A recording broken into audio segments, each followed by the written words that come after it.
દિલ્હીમાં શરાબ નીતિ અંગે અરવિંદ કેજરીવાલ અને મનીષ સિસોદિયા નિર્દોષ થતા ગુજરાતમાં આમ આદમી પાર્ટીએ કરી ઉજવણી। ત્યારે આજે એ સાબિત થઈ ગયું છે કે આજે સત્યની જીત થઈ છે। આજે સીબીઆઈની કોર્ટે કીધું કે એવા એક પણ પુરાવા નથી કે જેના કારણે આરોપ સાબિત થાય, એવી એક પણ રિકવરી નથી કે જેના કારણે આરોપ સાબિત થાય।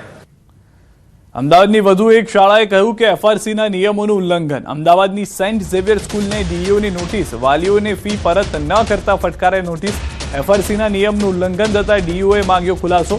શાળાએ ઉઘરાવેલ અંદાજિત 2 કરોડ ફી ભરવા સરભર કરવાની થાય છે તેવી પણ જાણકારી મળી રહી છે। એફઆરસી કમિટી અમદાવાદ ઝોન દ્વારા સેન્ટ ઝેવિયર સ્કૂલ લોયલાનો ફી ઘટાડો કરવામાં આવેલો છે, જેનું પાલન શાળા દ્વારા કરેલું નથી તેવી રજૂઆત અત્રે મળેલી છે, જેને ધ્યાને લઈ શિક્ષણ નિરીક્ષકને તપાસના આદેશ આપ્યા છે અને સત્વરે વાલીઓને વર્ષ 2024-25ની જે ફી વધારે લેવામાં આવેલી છે તે તાત્કાલિક સરભર કરવામાં આવે અથવા પરત કરવામાં આવે। જે વિદ્યાર્થીઓએ શાળા છોડી દીધી હોય તેમને પણ પરત કરવામાં આવે તે પ્રકારની બાબતોનું પાલન કરેલું છે કે કેમ એ બાબતે શિક્ષણ નિરીક્ષકને તપાસના આદેશ આપ્યા છે। રાજ્યની ચૂંટણી પહેલા કોંગ્રેસમાં ભંગાણ થયું છે। રાધનપુર વિધાનસભા વિસ્તારમાં કોંગ્રેસમાં રાજીનામાનો દોર। સાંતલપુર તાલુકા કોંગ્રેસ સમિતિના નવા પ્રમુખની વરણીથી નારાજગી। રજૂઆતો છતાં પરબત આહિરની વરણીથી વિરોધ। કોંગ્રેસના 300થી વધુ કાર્યકરોએ આપ્યા છે રાજીનામા। રાધનપુર વિધાનસભા વિસ્તારના આગેવાનોએ પણ કોંગ્રેસમાંથી છેડો ફાડ્યો છે। એક સાથે કોંગ્રેસમાંથી રાજીનામા પડતા રાજકીય ગરમાવો વધ્યો છે। જે હાલ જે નિમણૂક આપી છે એના વિરોધમાં એ બધા ભાજપથી સંકળાયેલા લોકો છે અને ભાજપના સ્લીપર સેલ છે। અત્યારે હાલ બધા કોંગ્રેસના કાર્યકર્તાઓ અત્યારે બધા નારાજ છે। 500થી વધારે કોંગ્રેસના કાર્યકર્તાઓ હાલ રાજીનામું આપે છે અને આવનારા સમયમાં તાલુકા જિલ્લા પંચાયતની ઇલેક્શન આવી રહ્યું છે, તેમાં કોંગ્રેસને બહુ મોટું નુકસાન થવાની સંભાવના છે। અને આવા લોકોની નિમણૂકોના કારણે સાચા જે કાર્યકર્તાઓ છે એ રાજીનામા આપવાની વાત કરે છે, ઘર ઝાલીને બેસવાની વાત કરે છે। ત્યારે અમે લોકો મવડી મંડળ સુધી આ વાત પહોંચાડશું કે આનું કંઈક સારું નિરાકરણ થાય। હાઈકમાન્ડ સાથે બી વાત ચાલુ છે કે આનું કંઈક સોલ્યુશન કરો અને જે સાચા અને સારા કાર્યકર્તાઓ છે એમને આગળ વધારો, એમને પ્રમુખ પદ કે એવા બધા હોદ્દાઓ આપો। ભાજપ નેતાને પોલીસે આપી છે વીઆઈપી ટ્રીટમેન્ટ। ફાયરિંગ કર્યા બાદ પણ ભાજપ નેતા છગન પટેલને નથી પછતાવો। પોલીસ સ્ટેશનમાં હસતો જોવા મળ્યો ભાજપ નેતા। આરોપી ભાજપ નેતા છગન પટેલના હાથમાં ફોન પણ જોવા મળ્યો। આરોપી પાસે ફોન કેવી રીતે આવ્યો તેને લઈને સવાલ। શું પોલીસ ભાજપ નેતાને આપી રહી છે વીઆઈપી ટ્રીટમેન્ટ? તેવા સવાલો પણ હવે ઊભા થઈ રહ્યા છે।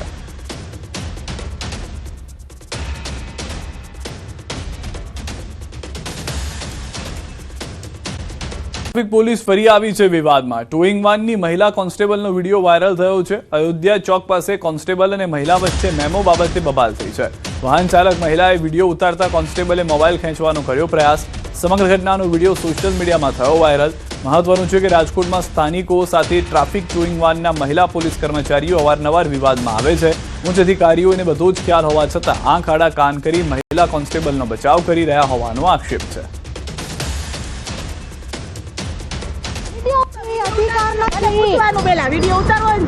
અધિકાર નથી, જેને કરવું હોય એને કરો, અધિકાર નથી તમને, બરોબર? મારી ગાડી તને હેલ્પ કરા રાડુ પાડમાં લાવ, કેને ફોન કરવો કરો, હું બોલાવીશ। બોલાવો, જેને બોલાવો એને બોલાવો। કયા ગુનામાં તમે ગાડી લીધી? કે ને મારી બધી કઈ બધી કરી દઉં તમને। એટલે હાથ ચાલાકી કરતી નહીં જરા। રાડુ પાડમાં વિડિયો ઉતારવાનો, વિડિયો ઉતારો, બધા ઉતારો, હું જોઉં છું કોણ કોણ આવા કેટલા વિડિયો ઉતરે છે। ઉતારો, બધા વિડિયો ઉતારો।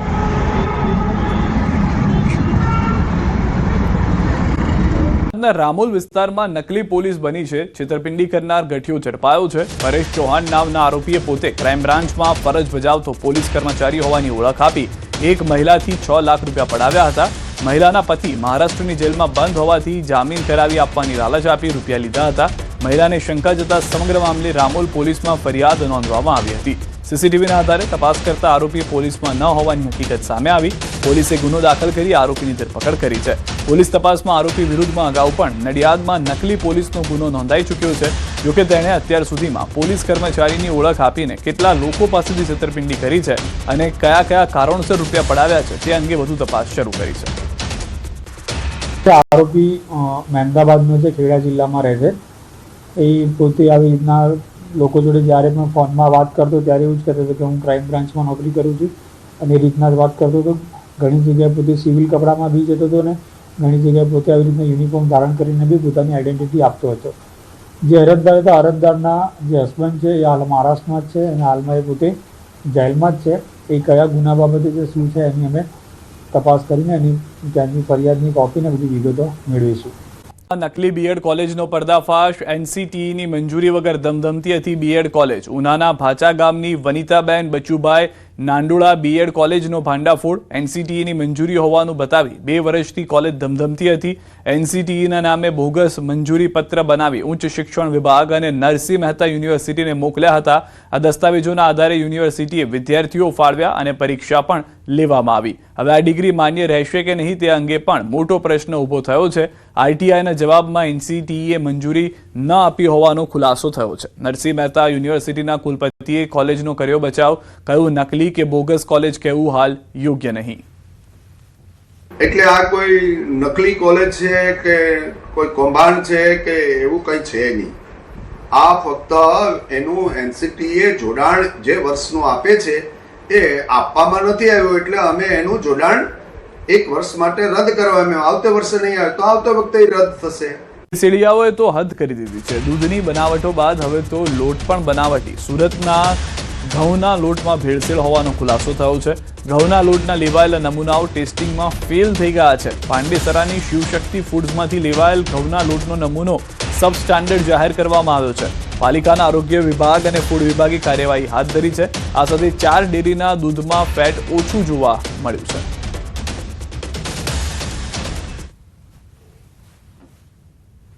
સુરત મહાનગરપાલિકાના ફૂડ વિભાગ દ્વારા સુરત શહેરમાં ખાદ્ય ચીજોનું ઉત્પાદન, વેચાણ અને સંગ્રહ કરતી સંસ્થાઓની તપાસણી કરી તેમાંથી શંકાસ્પદ નમૂના લઈ પૃથ્થકરણ વચ્ચે લેબોરેટરીમાં મોકલવાના હોય છે.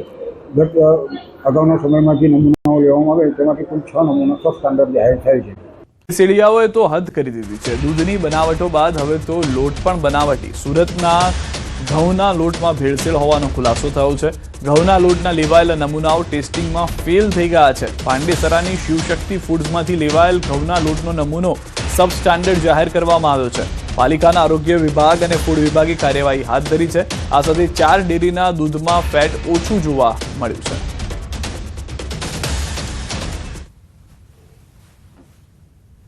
સુરત મહાનગરપાલિકાના ફૂડ વિભાગ દ્વારા સુરત શહેરમાં ખાદ્ય ચીજોનું ઉત્પાદન, વેચાણ અને સંગ્રહ કરતી સંસ્થાઓની તપાસણી કરી તેમાંથી શંકાસ્પદ નમૂના લઈ પૃથ્થકરણ વચ્ચે લેબોરેટરીમાં મોકલવાના હોય છે.